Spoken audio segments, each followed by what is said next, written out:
সামরিক শাসকের রক্তচক্ষু উপেক্ষা করেও দেশ ও জনগণের স্বার্থে যিনি ছিলেন আপোষহীন লাল সবুজের বাংলাদেশী ছিল যার একমাত্র ঠিকানা।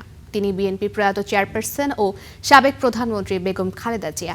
জেল জুলুম হামলা মামলা সব বাধা পেরিয়ে জাতীয়তাবাদী আদর্শে অনড় থাকা বেগম খালেদা জিয়ার ৮২তম জন্মদিনে আজ মহিয়সী এই রাজনীতিবিদের মহাকাব্যিক জীবনের কিছুটা তুলে ধরেছেন সিফাত শাহরিয়ার।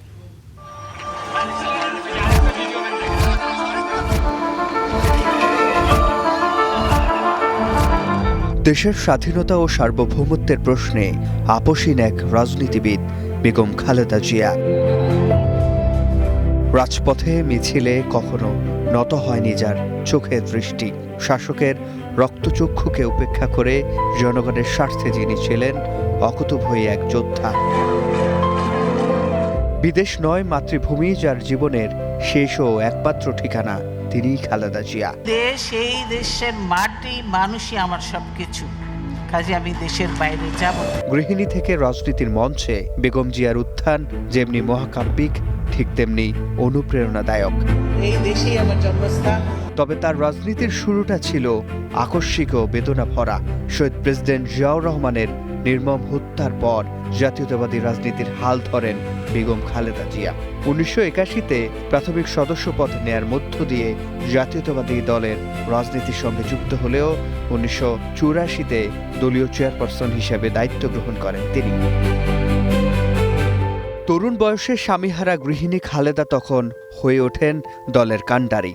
দলের মধ্যে ভাঙন ও বাইরের ষড়যন্ত্র সামলেছেন কাঁচা হাতে। নির্বাচিত হন প্রথম নারী প্রধানমন্ত্রী হিসেবে।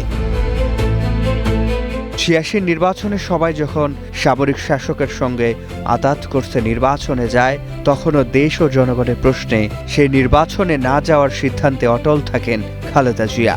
আর এভাবে রাজনীতিতে তিনি হয়ে ওঠেন আপোষহীন নেত্রী। শুধু তাই নয়, ৯০-এর উত্তাল সামরিক শাসন বিরোধী আন্দোলনে সামনে থেকে নেতৃত্ব দেন বেগম জিয়া। ৯১-তে বেগম খালেদা জিয়ার নেতৃত্বেই সংসদীয় গণতন্ত্রে প্রবেশ করে বাংলাদেশ, আর তিনি হন দেশের ইতিহাসের প্রথম নারী প্রধানমন্ত্রী। তবে জনপ্রিয়তাই যেন কাল হয়ে ওঠে খালেদা জিয়ার জন্য। ১/১১ সামরিক শাসনে ফের শুরু বিএনপি বিরোধী ষড়যন্ত্র। -2 ফর্মুলায় চলে বিরাজনীতিকরণের চেষ্টা, কিন্তু বাদ দেয়া গেল না গণতন্ত্রের প্রশ্নে আপোষহীন নেত্রী খালেদাকে। অমিত সাহসী এই নেত্রীকে কাবু করতে তুলে নিয়ে যাওয়া হয় বড় সন্তান তারেক রহমানকে। দেয়া হয় একের পর এক মিথ্যা মামলা। উপযুক্ত চিকিৎসার অভাবে না ফেরার দেশে পাড়ি দেন নারী ছেড়া ধন আরাফাত রহমান কোকো। এত কিছুর পরও নিজের আদর্শ ও দেশের স্বার্থ কোনো কিছু থেকেই টলানো যায়নি খালেদা জিয়াকে।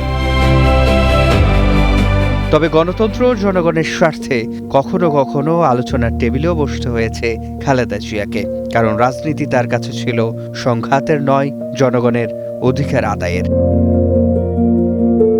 মধ্য আগস্টে জলপাইগুড়িতে অতি সাধারণ ঘরে জন্ম নেয়া পুতুলের অসাধারণ জীবনী হতে পারে দেশের প্রতিটি নবীন রাজনীতিকের জন্য এক অনুকরণীয় দৃষ্টান্ত, যার উদাহরণ মহিয়সী এই নারীর অবিস্মরণীয় শেষ বিদায়।